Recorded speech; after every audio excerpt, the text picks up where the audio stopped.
Good morning.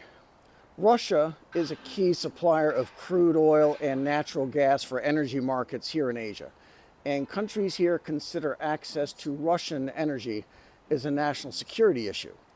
Historians and public policy strategists like to point out that the relationships between China and Russia, and Japan and Russia, and Korea and Russia have not always been friendly.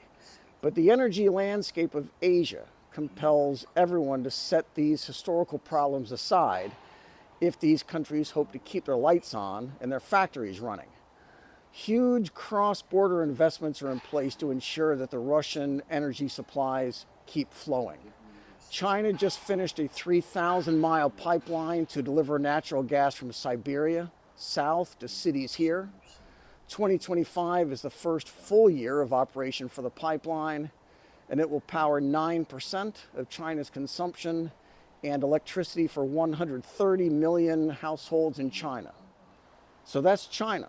And these new Russian natural gas supplies are going to strengthen China's energy security and energy mix and keep another lid on electricity prices here, which are already among the lowest in the world and is a key competitive advantage that China's got in manufacturing.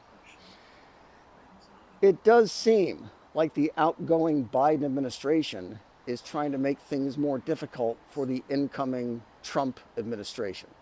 Washington has just announced a new round of sanctions on Russian energy companies, which will create big problems for American allies in the Pacific Rim, Japan and South Korea. The new sanctions target Russia's liquefied natural gas, or LNG. Russia is the biggest supplier of LNG to Asia, and much of the supply comes from Sakhalin and a Russian company called Gazprom. The new round of sanctions will prohibit transactions with Gazprom Bank, which serves most of the energy trades for Gazprom. Previous sanctions against the bank were to freeze assets of the bank's officers, but not to ban business with the bank. These new sanctions will do so. This is going to significantly impact Japan.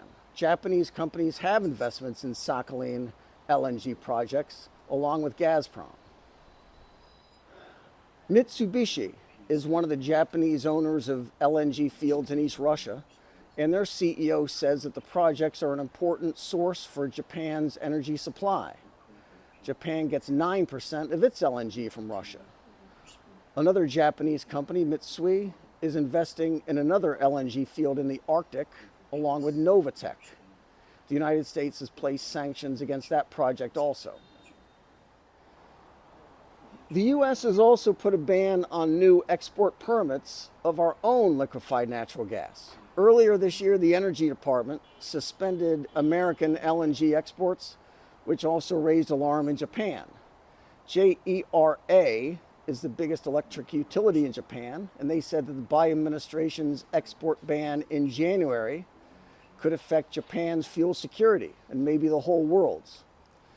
This is how that part of the story is going. The Energy Department, acting under the instructions from the White House, halted new licenses of LNG for export. 16 states filed lawsuits, and a judge in Louisiana ordered that ban to be lifted in July.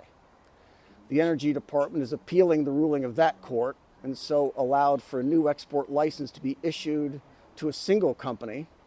But the Energy Department ruled that the new license does not allow for an increase of LNG exports.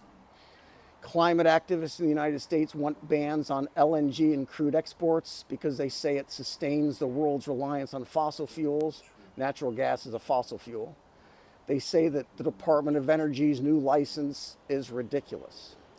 All of the news outbound Washington is not in any way confidence inspiring for our allies who are dependent on energy imports to sustain manufacturing operations or even to keep their homes warm in the wintertime. A few days ago, Japan announced that it would take all measures to prevent disruptions to secure their supplies for LNG from Russia, notwithstanding U.S. sanctions to the contrary. Japan is the biggest importer of LNG from the Sakhalin project. 57.5% of those exports go to Japan.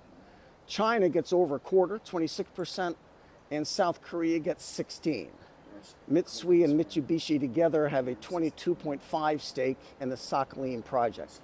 The BRICS countries have strong motivations to go around Western banking systems, a SWIFT system that allows for heavy regulation and oversight, and even shutting off markets or simply seizing bank reserves. For Japan and Korea, there is no alternative to Russian energy. Our own government has even closed off our own new exports of LNG. And don't forget, Japan is a major investor in these energy fields. So all our Treasury Department has done here is to tell Japan and Korea that if they want to buy cheap energy, they need to do it outside our banking system. In other words, Japan and Korea need to use the new financial system that China and Russia have built. This is Tibet, Xizang. Be good. Pray for those who hurt you. Love your enemies. Do unto others as you want others to do for you.